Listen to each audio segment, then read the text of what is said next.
আসসালামু আলাইকুম, আশা করছি সবাই অনেক অনেক ভালো আছেন। আপনাদের রিকোয়েস্টেই আরেকটা ভিডিও নিয়ে হাজির হয়ে গেলাম। এই ভিডিওটা হচ্ছে একদম দোকানের অথেন্টিক যে জিলাপির রেসিপি, সেইটা আপনারা রিকোয়েস্ট করেছেন যে এই ভিডিওটা দেওয়ার জন্য, এই কারণে ভিডিওটা দিয়ে দিলাম। দেখেন আটার সাথে কি মাখামাখি করতেছে, আপনারা একটু চিনে নিন। সব কিছু নেওয়ার পরে এইভাবে ঘাটাঘাটি করার পরে এত সুন্দর জিলাপি তৈরি করলো, আমি তো একদম অবাক হয়ে গেলাম। আমিও এর আগে দেখি নাই যে জিলাপি কিভাবে তৈরি করে। এই যে দেখেন এইরকম করে ঠিক এইভাবে এত সুন্দর করে জিলাপির পেস্ট দিচ্ছিল, আর মনে হচ্ছিল শয়তান মানুষগুলোর কথা যাদের মনে জিলাপির পেস্ট ভরা। তো এই যে পেস্ট, কত যে পেস্ট না পেস্ট, ঠিক আছে, এইটা আসলে বলে আপনাদের বুঝাইতে পারবো না। আপনারা একটু ভিডিওটা ভালোভাবে দেখুন, আশা করছি ভিডিওটা ভালো লাগবে।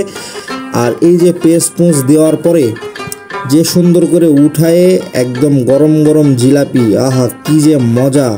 এই যে পেস্ট দিচ্ছিল দেওয়ার পরে ঠিক যেই জিলাপিটা, এইটা গুড় মানে গুড় কিংবা চিনি যেই শিরাতেই আপনি ডুবাবেন সেইটাই তৈরি হয়ে যাবে। তো তৈরি হওয়ার পরে এই যে জিলাপি, একদম তৈরি হওয়া জিলাপি অনেক সুন্দর।